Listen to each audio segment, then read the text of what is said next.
ಕಳೆದ ಸಿದ್ದರಾಮಯ್ಯ ಸರ್ಕಾರ ಬಂದ ಮೇಲೆ ಕಳೆದ 30 ತಿಂಗಳಲ್ಲಿ ಭಾಳಷ್ಟು ಈ ಭಾಗಕ್ಕೆ ವಿಶೇಷವಾಗಿ ಕಿತ್ತೂರಿಗೆ ನಾವು ಅಭಿವೃದ್ಧಿ ಮಾಡುವಂಥ ಪ್ರಾಮಾಣಿಕ ಪ್ರಯತ್ನ ಸ್ಥಳೀಯ ಶಾಸಕರಾದ ಬಾಬಾ ಸಾಹೇಬ್ ಪಾಟೀಲ್ ಇದರಲ್ಲಿ ನಾವು ಮಾಡ್ತಾಯಿದ್ದೀವಿ. ಸುಮಾರು ಅಭಿವೃದ್ಧಿ ಕಾರ್ಯಗಳನ್ನು ಮಾಡುವಂಥ ಪ್ರಯತ್ನ ಆಗಿದೆ. ಪ್ರಾಧಿಕಾರದಿಂದ ಕೂಡ ಸಾಕಷ್ಟು ಹಣವನ್ನು ಕೊಡುವಂಥ ಪ್ರಯತ್ನ ಆಗಿದೆ. ಜೊತೆಗೆ ನಮ್ಮ PWD ಇಲಾಖೆಯಿಂದ ವಿಶೇಷವಾಗಿ ನಾವು ಘೋಷಣೆ ಮಾಡಿದ್ದೀವಿ, 5 ಕೋಟಿ ಪ್ರತಿ ವರ್ಷ ಕೊಡ್ತೀವಿ ಅಂತೇಳಿದ್ದೀವಿ. 2 ವರ್ಷ 5 ಕೋಟಿ ನಾವು ಕೊಟ್ಟಿದ್ದೇವೆ. ಈ ಸಾರಿ ಕೂಡ ಈ ಅಭಿವೃದ್ಧಿಗೆ, ಕಿತ್ತೂರಿನ ಅಭಿವೃದ್ಧಿಗೆ 5 ಕೋಟಿ ಮತ್ತೆ ನಮ್ಮ ಇಲಾಖೆಯಿಂದ ಕೊಡ್ತೀವಿ ಅಂತ ಹೇಳೋಕ್ಕೆ ನನಗೆ ಭಾಳ ಹೆಮ್ಮೆ ಅನ್ನಿಸ್ತಾ ಇದೆ.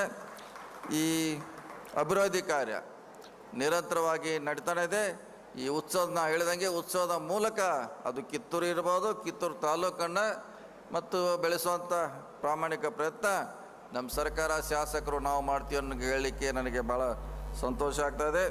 ಈ ಕಾರ್ಯಕ್ರಮವನ್ನು ಜಿಲ್ಲಾಧಿಕಾರಿ ನೇತೃತ್ವದಲ್ಲಿ ಭಾಳಷ್ಟು ಉತ್ಸಾಹದಿಂದ ಮೆರುಗು ಕೊಡುವಂಥ, ಇದಕ್ಕೆ ಭಾಳಷ್ಟು ರಾಜ್ಯವ್ಯಾಪ್ತಿ ವಿಚಾರ ಕೊಡುವಂಥದ್ದು ಇರ್ಬೋದು. ಒಳ್ಳೊಳ್ಳೆ ಕಲಾವಿದರನ್ನು ಈ ವೇದಿಕೆ ಕರೆತರ ಮೂಲಕ ಇದಕ್ಕೆ ತಮ್ಮದೇ ಆದಂಥ ಜಿಲ್ಲಾಡಳಿತ ಒಂದು ವಿಶೇಷ ಕಾಳಜಿ ವಹಿಸುವಂಥ ಪ್ರಯತ್ನ ಮಾಡಿದೆ.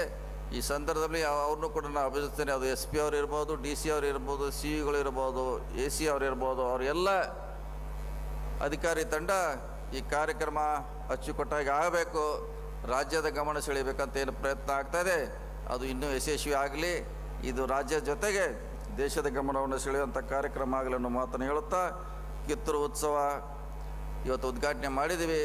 3 ದಿನಗಳ ಕಾಲ ಭಾಳಷ್ಟು ಯಶಸ್ವಿಯಾಗಿ ಕಾರ್ಯಕ್ರಮ ನಡೀಲಿ, ಭಾಳಷ್ಟು ಕಲಾವಿದರು ತಮ್ಮ ಕಲೆಯನ್ನು ಪ್ರದರ್ಶನ ಮಾಡಲಿ, ಅದರಿಂದ ಅವರು ಕೂಡ ಭಾಳಷ್ಟು ಅನುಕೂಲ ಆಗ್ತೈತೆ ಅನ್ನೋ ಮಾತನ್ನು ಹೇಳುತ್ತಾ ಮತ್ತೊಮ್ಮೆ ತಮಗೆಲ್ಲ ಅಭಿನಂದಿಸಿ, ಕಿತ್ತೂರು ಉತ್ಸವ ಜೊತೆಗೆ ನಮ್ಮ ಕಿತ್ತೂರು ಗ್ರಾಮ ಮತ್ತು ಕಿತ್ತೂರು ತಾಲೂಕು ಕೂಡ ಹೆಚ್ಚು ಅಭಿವೃದ್ಧಿ ಹೊಂದಬೇಕನ್ನೋ ಆಶೆಯನ್ನು ಇಟ್ಟು ಈ ಕಾರ್ಯಕ್ರಮ ಯಶಸ್ವಿಯಾಗಲಿ ಅಂತೇಳಿ ನನ್ನ ಮಾತು ಮುಗಿಸು. ನಮಸ್ಕಾರ ಎಲ್ಲ.